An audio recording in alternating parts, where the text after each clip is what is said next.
It's hard to avoid the conclusion that our world is in a mess. The effects of climate change are increasingly evident, and there's no apparent political will to change direction. We're about to experience a 30-year population crush on a planet with dwindling freshwater supplies. We're somewhere near the peak of oil production, and a societal move to alternative energy and radical conservation is moving very slowly. Our country has chosen to fight wars, to control oil and other resources, instead of learning to do more with less. Our economy crashed due to the bursting of the largest speculative bubble in history, and recovery for most of us has been slow or non-existent. Western North Carolina in particular continues to endure high levels of unemployment. In some of our counties, double the state rate, and hunger in the Asheville metropolitan area is the 7th highest in the country. We can't continue to pretend that Band-Aid solutions will address major systemic illness. The leadership of both major parties at the national level seems unwilling to even suggest the fundamental changes that are necessary to move our world toward meaningful sustainability. That is, the creation of systems that will maintain a livable environment into the future and move our culture toward health, happiness, and peace. I'm hardly alone in suggesting that we need big changes.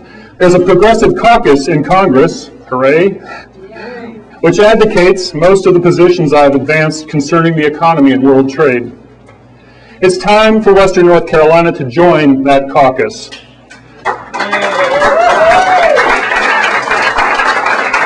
From the Tea Party to the Coffee Party, from the Libertarians to the Greens, there's widespread awareness that our leaders are not leading, that a government bought and paid for by Wall Street bankers is failing at the work of securing the general welfare and guarding the civil liberties of all its citizens. It is imperative that we change the way elections are run from City Hall to the White House and implement voter-owned elections. Our government should not be for sale. And we should reverse the mistake made by a Supreme Court clerk in 1878 and end corporate personhood.